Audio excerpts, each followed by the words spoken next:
ज्यादा मात्रा में प्राकृतिक खनिज मौजूद है। इस राज्य में एक समुदाय ऐसा भी है जिसमें अगर किसी लड़के ने किसी लड़की पर रंग डाल दिया तो उसे उससे शादी करनी पड़ती है। इसी राज्य में एक ऐसी जगह भी है जिसे भारत का लंदन भी कहा जाता है। ये राज्य एक औद्योगिक क्षेत्र के रूप में भी प्रसिद्ध है। क्या आप अंदाजा लगा पाए हैं कि हम कौन से राज्य की बात कर रहे हैं? इसी राज्य में भारतीय क्रिकेटर महेंद्र सिंह धोनी का घर भी है और भारत का पहला स्टील प्लांट भी यहीं पर मौजूद है। अब तो आप समझ गए होंगे कि हम किस राज्य की बात कर रहे हैं। आज हम बात कर रहे हैं झारखंड के बारे में। तो देर किस बात की अपना सीट बेल्ट बांध लीजिए अच्छे से और निकलते हैं झारखंड की एक शानदार सफर पर। सबसे पहले बता दें कि झारखंड को लैंड ऑफ फॉरेस्ट यानी कि जंगल की धरती भी कहा जाता है। झार शब्द झाड़ से लिया गया है जिसका मतलब होता है पेड़ पौधे पत्तियां आदि, और खंड यानी इलाका। साथ ही इस राज्य को रूर प्रदेश और हीरो का गर्भ भी कहा जाता है। झारखंड की कुल आबादी 3,96,00,000 है। राज्य की सीमाएं पश्चिम बंगाल, बिहार, उत्तर प्रदेश, छत्तीसगढ़ और ओडिशा से जुड़ी हुई है। झारखंड राज्य का ज्यादातर भाग छोटा नागपुर के पहाड़ी मैदानों पर स्थित है। साथ ही ये राज्य अपने ऐतिहासिक धरती, प्राचीन मंदिरों और कई दार्शनिक स्थलों के लिए भी पूरे देश में प्रसिद्ध है। झारखंड राज्य की स्थापना 15 नवंबर सन 2000 को हुई। इससे पहले ये बिहार का ही एक हिस्सा हुआ करता था। वही बात करें 500 ईसा पूर्व की तो उस समय ये जगह महाजनपद का हिस्सा हुआ करती थी। इसके बाद झारखंड वाला हिस्सा मगध और अंग जैसे साम्राज्यों का भी हिस्सा रहा। इतिहास में झारखंड वाले हिस्से पर मौर्यों, गुप्ता, पाला, नागवंशी, रामगढ़ राज और चेरो सहित कई एम्पायर्स ने राज किया है। झारखंड की राजधानी शहर रांची है। वही जमशेदपुर पूरे राज्य का सबसे बड़ा शहर है। रांची से लगभग 40 किलोमीटर दूर माकलुस्कीगंज नाम की एक जगह है जिसे इंडिया का लंदन भी कहा जाता है। इस जगह की स्थापना ब्रिटिश काल के दौरान एंग्लो इंडियंस ने की थी। एक समय यहाँ पर 400 से ज्यादा एंग्लो इंडियन के परिवार रहा करते थे, लेकिन आज सिर्फ 23 एंग्लो इंडियन परिवार ही यहाँ पर रह रहे हैं। लेकिन पुराने जमाने के कई शानदार घर आज भी यहाँ मौजूद है, जिनमें से कुछ को होटल और गेस्ट हाउस में तो कुछ को रेस्टोरेंट में तब्दील कर दिया गया है। झारखंड का ज्यादातर हिस्सा जंगलों से घिरा हुआ है। इसके अलावा पहाड़ियों से गिरते झरने, नदियां और खूबसूरत मैदान इस राज्य की सुंदरता को कई गुना बढ़ाते हैं। आपको जानकर हैरानी होगी कि पूरे देश में पाए जाने वाले खनिज का 40% हिस्सा सिर्फ झारखंड में ही पाया जाता है। और कुछ विशेषज्ञों का तो ये भी कहना है कि पूरी दुनिया में जर्मनी के बाद सबसे ज्यादा मात्रा में खनिज झारखंड में ही पाए जाते हैं। देश में इस्तेमाल होने वाले कोयले का 29% हिस्सा झारखंड से ही प्राप्त होता है। इसके अलावा 26% लोहा और 18% कॉपर में भी झारखंड का योगदान है। इतना ही नहीं, यहाँ पर uranium, mica, bauxite, granite, silver, limestone, dolomite और ग्रेफाइट जैसे कई अन्य खनिज भी प्रचुर मात्रा में पाए जाते हैं। पूरे देश में सबसे पहले यूरेनियम की खोज भी झारखंड के इलाकों में ही की गई थी। राज्य की अर्थव्यवस्था में सबसे बड़ा योगदान यहाँ पाए जाने वाले खनिजों का ही है। पूरे देश में झारखंड से खनिजों की सप्लाई की जाती है। झारखंड की जीडीपी $50 बिलियन यानी लगभग 3.83 लाख करोड़ के आसपास है। जितनी मात्रा में खनिज पाए जाते हैं और उन्हें निकाला जा रहा है, उस हिसाब से यहाँ की जीडीपी काफी कम है, क्योंकि खनिज से होने वाली कमाई का ज्यादातर हिस्सा दलालों और यहाँ के भ्रष्ट नेताओं की जेब में जाता है। बिहार से अलग होने के बाद उम्मीद की जा रही थी कि अब शायद झारखंड राज्य में तेजी से विकास होगा, लेकिन 2 दशक से ज्यादा समय बीत जाने के बाद भी हालातों में कुछ सुधार नहीं हुआ। इसकी एक बड़ी वजह पॉलिटिकल इंस्टेबिलिटी भी है।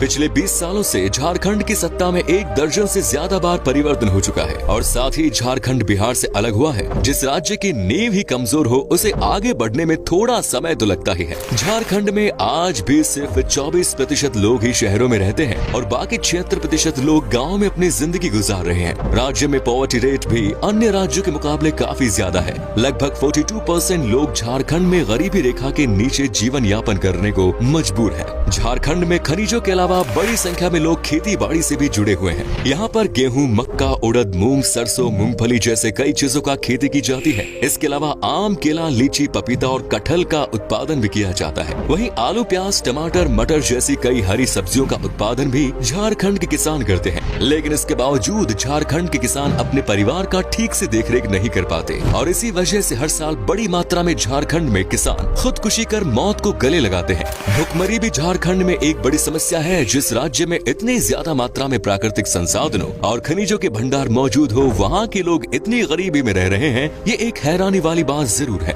झारखंड में गढ़वा नाम का एक जिला मौजूद है जहाँ हर साल मेंढक और मेंढकी की शादी करवाई जाती है और धूमधाम से बारात भी निकाली जाती है। जी हाँ, पूरे गांव के लोग इस शादी में बढ़ चढ़कर भाग लेते हैं। लोगों का कहना है कि 1966 में यहाँ भयंकर अकाल पड़ा, जिसके बाद 1967 में यहाँ पर मेंढक और मेंढकी की शादी कराने की सलाह दी गई और उसी साल यहाँ पर बहुत अच्छी बारिश हुई और फसल की पैदावार भी बीते सालों के मुकाबले बेहतर हुई। तब से लेकर आज तक हर साल बेहतर फसल और अच्छी बारिश के लिए मेंढक और मेंढकी की शादी की प्रथा यहाँ पर चली आ रही है। झारखंड में लगभग 67% आबादी हिंदुओं की है। 15% लोग इस्लाम धर्म को मानने वाले हैं। इनके अलावा यहाँ पर सरनाइसम भी एक प्रमुख धर्म माना जाता है, जिसे राज्य के लगभग 12% लोग मानते हैं। ये धर्म आदिवासी समुदाय के लोगों द्वारा ज्यादा माना जाता है। झारखंड में आदिवासी समुदाय सबसे ज्यादा मात्रा में है। पूरे राज्य में 32 जनजातियों के लोग रहते हैं। इन जनजातियों की अपनी अलग अलग परंपराएं और रीति रिवाज है। देश की आजादी में भी आदिवासी समाज के कई महान योद्धाओं ने अपना सर्वस्व न्यौछावर कर दिया। तिलका मांझी, भगवान बिरसा मुंडा, कान्हू और सिद्धा जैसे शूरवीर आदिवासियों का नाम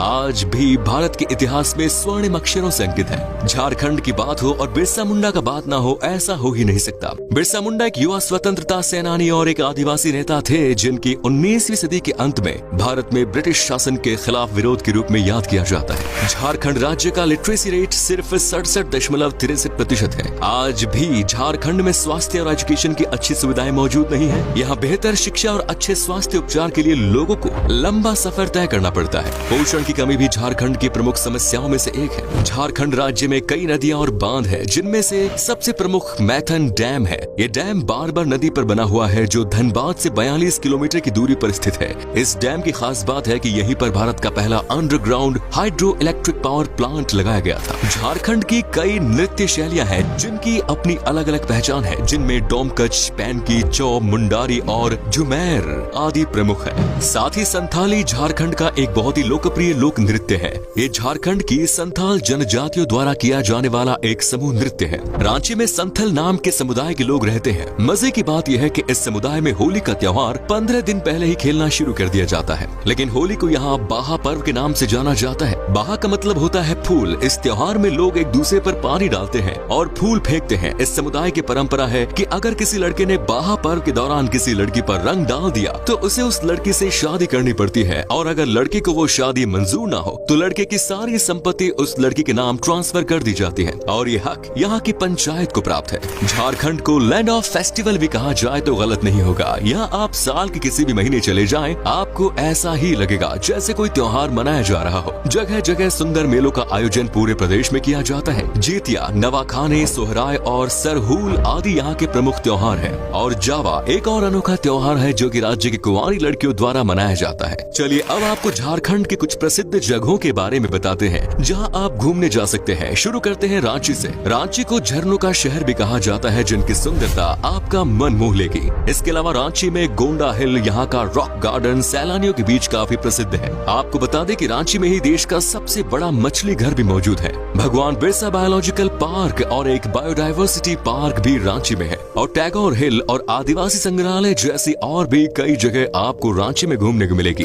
साथ ही यहाँ पर कई प्रमुख शॉपिंग कॉम्प्लेक्स हैं और ऊंची ऊंची इमारतें भी हैं, जिन्हें देखकर यकीन करना मुश्किल होता है कि ये जगह एक समय पर बिहार का ही हिस्सा हुआ करती थी। झारखंड पूरे भारत में अपने तीर्थ स्थलों के लिए भी प्रसिद्ध है। देवघर के बारे में तो आप में से बहुत से लोगों ने सुना भी होगा। यहाँ सावन के महीने में एक विशाल मेले का आयोजन होता है, जिसमें देश विदेश से लाखों श्रद्धालु आते हैं। साथ ही गिरिडीह जिले में पारसनाथ नाम का एक पर्वत है, जो पूरे राज्य की सबसे ऊंची चोटी भी है। ये जगह जैन धर्म का प्रमुख तीर्थ स्थल है, जिसे सम्मेद शिखर जी के नाम से भी जाना जाता है। झारखंड का जमशेदपुर अपनी स्टील इंडस्ट्री के लिए न सिर्फ हिंदुस्तान में बल्कि पूरी दुनिया में प्रसिद्ध है। इस जगह का नाम भी जमशेद जी टाटा के नाम पर ही रखा गया है। जमशेदपुर या टाटा नगर भारत का पहला प्लांट सिटी था, जो आज भी एक औद्योगिक केंद्र बना हुआ है। जमशेदपुर में स्थित जुबिली पार्क भी यहाँ आने वाले पर्यटकों को आकर्षित करता है। इसके अलावा धनबाद को कोल कैपिटल के नाम से जाना जाता है, क्योंकि इस जिले में कई कोल की खदानें मौजूद है। और बोकारो भी झारखंड का एक प्रमुख शहर है, जो अपने इंडस्ट्रीज के कारण तेजी से विकसित हो रहा है। इसके अलावा झारखंड के डॉल्टनगंज में पलामू का किला है, जो एक प्रसिद्ध ऐतिहासिक धरोहर है। चतरा में स्थित भद्रकाली का मंदिर माता के 51 शक्तिपीठों में से एक है। इतना ही नहीं, दुमकी में 72 मंदिर बने हुए हैं, जिन्हें मलूटे के मंदिर के नाम से जाना जाता है। हजारीबाग जिले के इस्को विलेज की रॉक पेंटिंग्स देखकर पर्यटक अवश्य ही रोमांचित हो जाएंगे।